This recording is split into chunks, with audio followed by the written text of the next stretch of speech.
Hey guys, we're going to be talking about springs and simple harmonic motion. I'm going to try to get it all done. I've only got 15 minutes because I'm using free software. Here we go.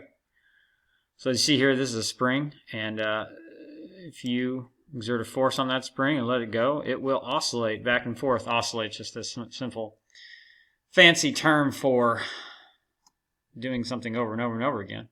Now there's a little bit of damping on, which means that at some point it will stop. Damping is just, a fancy term for friction within the system. So if I pull this and let it go and I turn the damping up, it's going to stop. If I turn the damping off, then the thing should just go back and forth the whole time. Turn these little vectors off for a second. So off it goes. And that's it. There you go. And we're done. Just kidding. So there's actually a lot going on here, and you'll see it at the end of the video. It's going to get a little crazy. So let me stop this thing, restart it, and what I want to do is I'm going to turn on slow motion, and I'm going to let me pause it. If I pull it up like this, so it's paused now, right? Now if I press play, obviously gravity is going to, from the earth, gravity from the earth is going to pull this mass down. It's going to pull the spring with it, right? If I turn the acceleration vector on, obviously it's going to point down, so that makes sense. So it's going to head down. Got it. No surprise there. If I press play, there it goes. There you go. But look what happens. Right there. I'll pause it again. So now it's below the screen. We can't see it. What happens here is, as it gets down to the bottom, our acceleration vector changes direction. So now it's pointing up. Now, why the heck is that going on? Well, it's because at some point this spring is now trying to pull the mass up. And if we just play this, you'll see that as it goes up and down, the acceleration vector will change direction, right? So this is the thing. It'll change direction. It'll go back and forth. This is the essence of what's called Hooke's law. And Hooke's law is a thing that says the K of the spring, there's my K, is negative F divided by X. I found this too, isn't this cool? So K, we talked about K a while back. K is the springiness of your spring.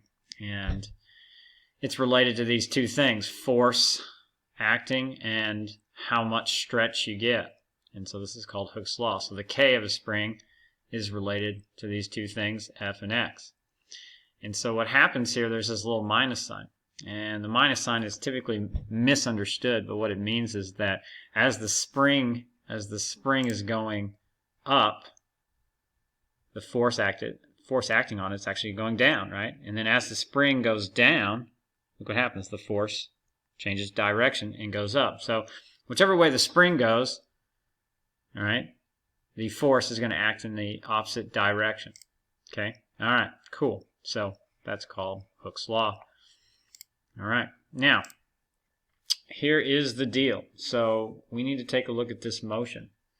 No, I'm going to turn a velocity vector on too, just so y'all can see it. I'm going to let this thing go. Press play. And you can see what happens with velocity. At some point, it's going to stop, and then the velocity is going to change directions also. Right? So that's the thing. Okay. Now here's the deal. We can graph this, and I know, oh my gosh, he's already talking about graphs. Yes, I am. And this is something we have to deal with because graphs are everywhere, right? So we can graph this motion, this back and forthness of the spring.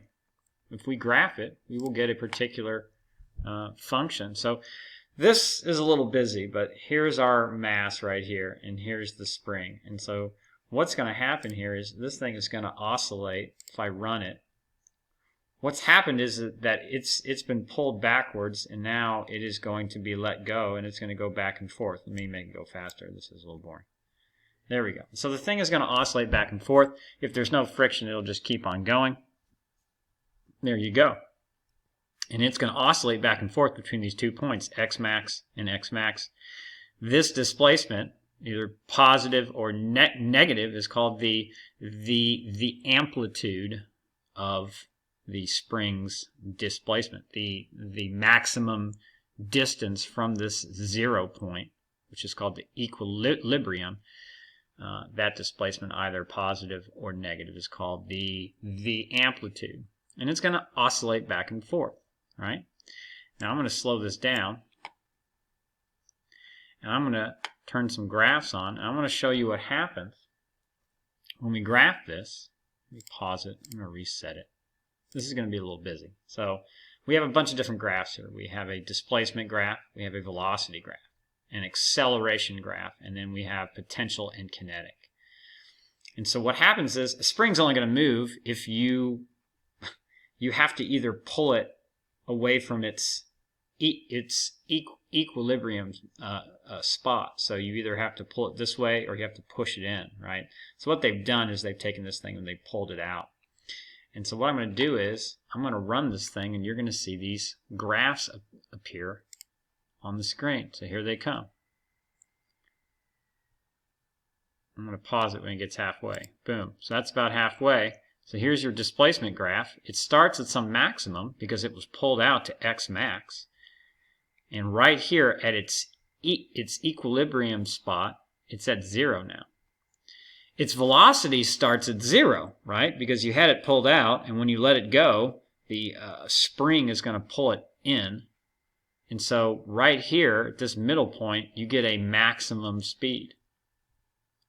Acceleration, right?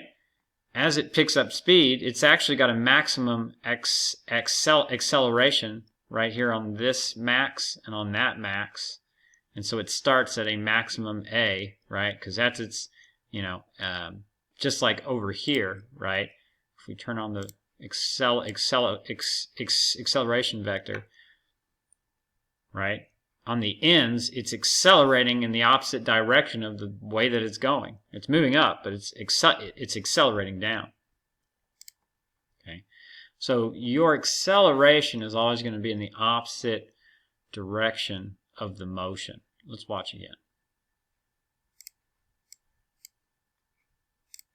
Right? So as it's moving down, look, it's going to start accelerating up. And then as it's moving up, it's going to start accelerating down, right? So what happens here is we really only care about these three graphs, X, V, and A, right? And so what happens is they're all doing slightly different things. So if I run it again, let's see what happens when we get all the way to the other maximum and stop, right? Our displacement is now at a maximum on the other side, right? Our velocity goes back to 0 again because now it's hit its maximum. Now the spring is all squished. It's all squished up. And your acceleration is actually going the other way. Okay? And these three graphs, this is what we get. And if I just run this, you'll see that these graphs will repeat, and they're doing different things. There they go.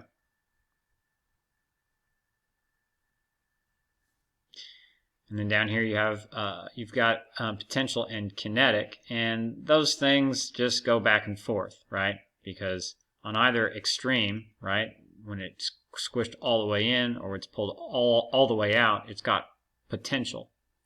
And then when it passes this middle mark is when it has maximum kinetic.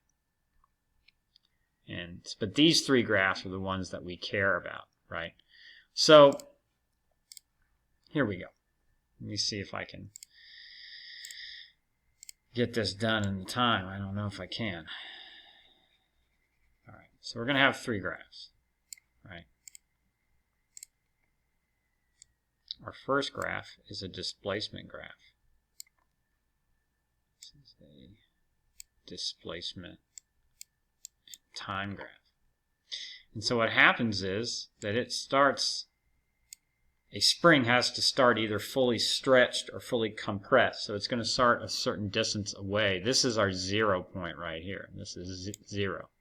That's 0. That looks like that's 0. And so what happens is our spring, right, if we start it, it's going to start at some maximum, and then it's going to be pulled in to its equilibrium spot, right? So if I pause it right there, that would mean sometime later it's at 0. Let's go back here, and now we'll play it again.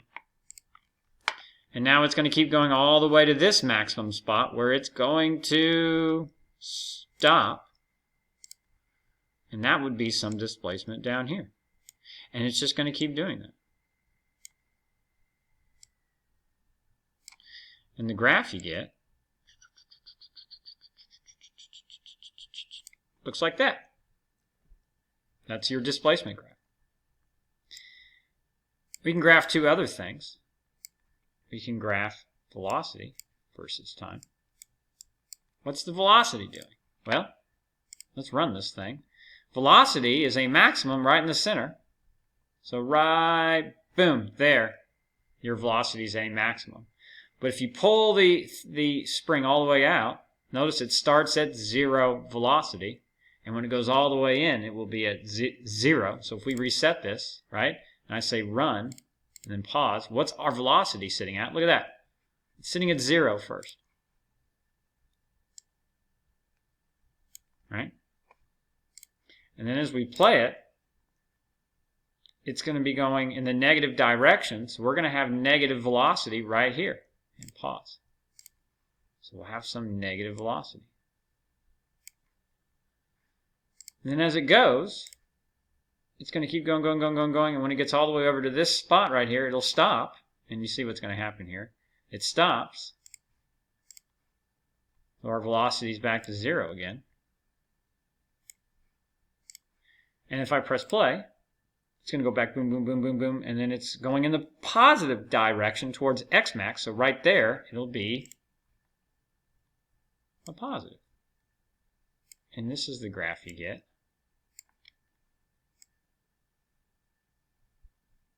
Boom. That's the graph you get for velocity. Your acceleration graph.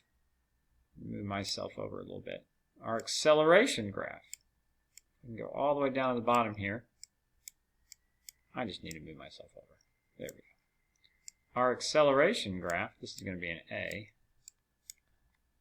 Our acceleration graph will actually start down here because it's being, if you start this thing, if I reset and run it, it is going to be accelerated towards the negative.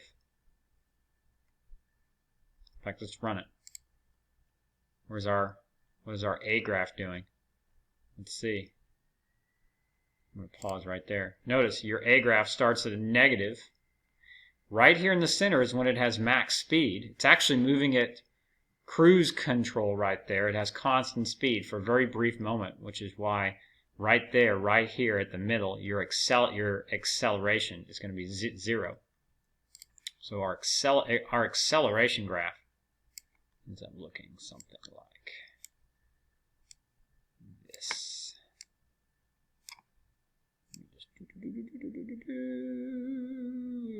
There you go. Those are your 3 graphs. And they should look the same as on this screen. So let me just run this sucker for a second. Let's run this baby. Let me turn it a little bit faster. Let's see if we get the same waveforms. I'm just looking at these 3 on the top here, right? So my X graph starts at the top, it goes to here, it goes to there. Let's see. Start to the top, boom, boom. Yep, that's my displacement graph. My velocity graph starts at 0, goes negative, 0, positive, 0. Negative, 0, positive, 0, right?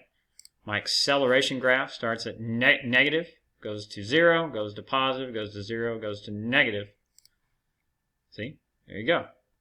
Okay, so these are the 3 graphs that you get when you have a spring that is going to oscillate back and forth.